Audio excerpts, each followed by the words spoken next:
Ante todo, muy buenas tardes. Quien les habla es la estudiante de la carrera de Derecho Pampa Calcina Quetliyumi. El día de hoy vamos a exponer el caso de Pedro Castillo, improcedencia de la tutela de derechos, de las cuales los integrantes del grupo son mi compañero Gabriel Chero Samame y mi persona Quetliyumi Pampa Calcina. Bueno, como primer punto tenemos que es una breve reseña de la organización que representa la Universidad Tecnológica de la Institución de Educación Superior, comprometida para buscar información profesional con solidez, conocimientos legales en áreas de alta demanda como derecho civil, penal y tributario. Su enfoque se centra en separar abogados competentes para comprender, aplicar y proteger el marco legal. Como segundo punto tenemos un resumen del presente informe analizado la aplicación de diferentes corrientes de dispositivos jurídicos y el realismo jurídico en el caso real que ocurre en el Perú. La tutela del derecho que representa en el expresidente Pedro Castillo, la cual fue declarada improcedente en el Poder Judicial. Como requisito número 1 tenemos el contexto de la organización. Esto quiere decir que la elaboración de este informe está conformada por dos integrantes de la carrera de Derechos, como anteriormente ya les dije, un compañero en persona de la Universidad Tecnológica del Perú, quienes venimos cursando asignatura de Filosofía del Derecho. Cabe precisar también que se realizó de la manera grupal porque hemos considerado que era necesario realizarlo impartiendo diversas opiniones y análisis de cada uno de nosotros, que nos permita comprender las distintas corrientes del positivismo jurídico y la aplicación en casos prácticos de relevancia nacional. La organización del trabajo que se llevó a cabo mediante reuniones virtuales en las cuales nos distribuimos las tareas para asegurar un análisis profundo y ordenado. Cada integrante se encargó de estudiar de una de las corrientes teóricas indicadas en el curso, mientras que la coordinación general se enfocó en integrar y los aportes de elaborar la propuesta final. Asimismo, como requisito número 4, el positivismo concluye del Keisel.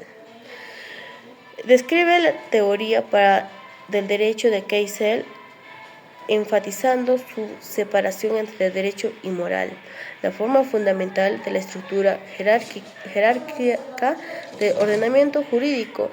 Incluye ejemplos y críticas de esta perspectiva. Esto quiere decir que Keisel se consideró uno de los principales exponentes del positivismo jurídico excluyente. Su teoría se basa en la idea de que el derecho debe de entenderse como el sistema normativo cerrado y autónomo. Como punto número 5 o requisito número 5, que es el positivismo concluyente o metodológico de Hart. Explica la teoría de Hart contrastando con la de Keisel. Enfatiza el papel de las reglas primarias y secundarias. La regla de reconocimiento de la posibilidad de una conexión entre derecho y moral incluye ejemplos y críticas. Al respecto de Keisel, Lionel Adolphus Hart, su postura representa una evolución del positivismo jurídico conocido como positivismo concluyente o metodología. A diferencia de Keisel, Hart reconoce que aunque el derecho y moral son conceptos distintos, en ciertos casos las normas morales pueden influir de la validez del derecho siempre y cuando estas normas estén incorporadas fundamentalmente en el sistema jurídico. Como requisito número 6, el positivismo crítico de Ferrajoli. Esto quiere decir que se describe la teoría Ferrajoli destacando un enfoque de los derechos fundamentales de la garantía de un Estado de Derecho democrático. Analiza cómo se relaciona con el positivismo concluye y excluyente, influye ejemplos y críticas. Luigi Ferrajoli que es uno de los principales representantes del garantismo del corriente del positivismo crítico, que enfatiza la protección de los derechos fundamentales como núcleo del derecho. Para Ferrajoli, el derecho no puede separarse a lo moral, principalmente lo que se refiere a la justicia y la garantía de los derechos humanos. Él refiere que la validez de las normas jurídicas debe estar subordinada a los principios éticos que se asignen en la dignidad y libertad de las personas. Asimismo, les paso la exposición hacia mi compañero para que les pueda dar más información, les pueda brindar más información sobre el tema. Gracias. Profesora, buenas tardes. Mi nombre es Gabriel Chero Samamé. Voy a continuar con la exposición de lo que está exponiendo mi compañera Yumi. El realismo jurídico y Rawls y apartamiento del positivismo.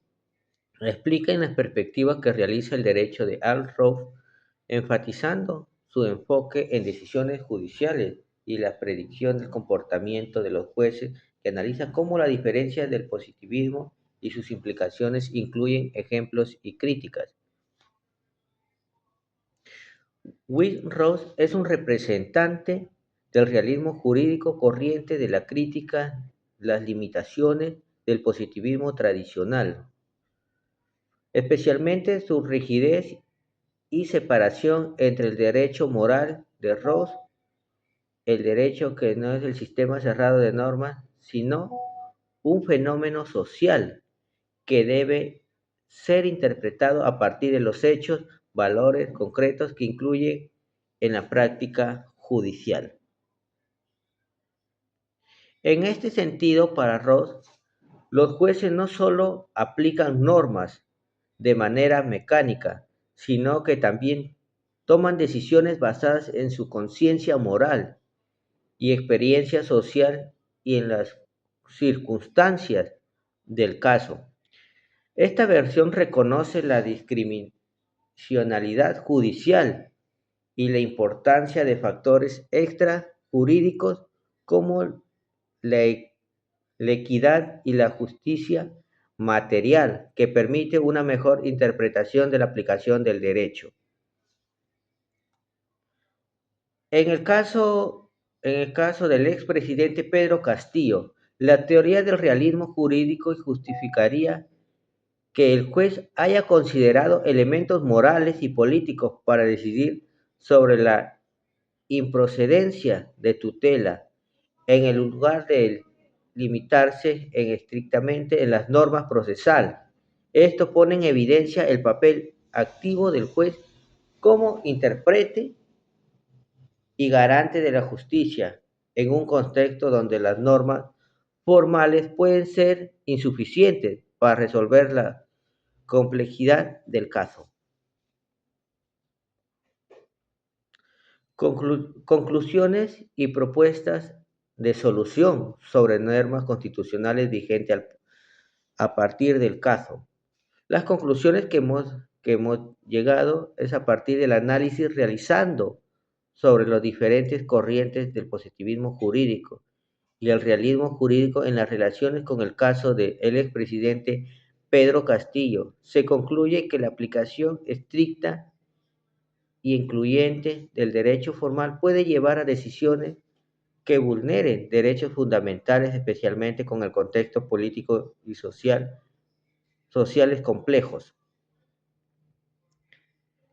Esta tesis de la separación radical entre el derecho moral propuesta de Kelsen se muestra meramente insuficiente para garantizar la protección efectiva de los derechos constitucionales. Por otro lado, la perspectiva incluyente de Hart permite ciertas flexibilidades interpretativas, aunque depende de la corporación forma de los principios morales en el sistema jurídico y garantismo crítico. En Ferrojili aporta una visión esencial al priorizar la defensa de los derechos humanos y la justicia material frente a la formalidad normativa. Conclusiones generales. Se concluye que el análisis de las distintas corrientes del dispositivismo jurídico y el realismo jurídico aplicado en el caso del expresidente Pedro Castillo ha permitido evidenciar limitaciones y fortalezas que existen en cada enfoque frente a la tutela de derechos en el contexto político y social, complejos en la separación estricta de derechos moral, resulta insuficiente para garantizar una justicia plena, efectiva. Por el contrario, las perspectivas que incorporan la dimensión moral y social en el derecho promueve una interpretación más justa y garantista. Recomendaciones. Las recomendaciones son las siguientes. Reforzar las normas procesales que regulan la tutela de derechos para permitir una mayor flexibilidad interpretativa basada en principios constitucionales y éticos. Reforzar los mecanismos de control constitucional para evitar decisiones arbitrarias o injusticias que vulneren los derechos fundamentales. Promover la formación continua de jueces en teorías jurídicas que integren la dimensión moral y social del derecho, que permita mejorar la calidad de sus dimensiones, implementar nuevas políticas públicas que garanticen el acceso efectivo en la justicia, especialmente en los casos con implicaciones políticas y sociales relevantes. Fomentar el diálogo interdisciplinario entre el derecho, ética y ciencias sociales para enriquecer las interpretaciones y aplicaciones del derecho en nuestro país. Bueno, esa es toda nuestra exposición, profesora. Muchas gracias.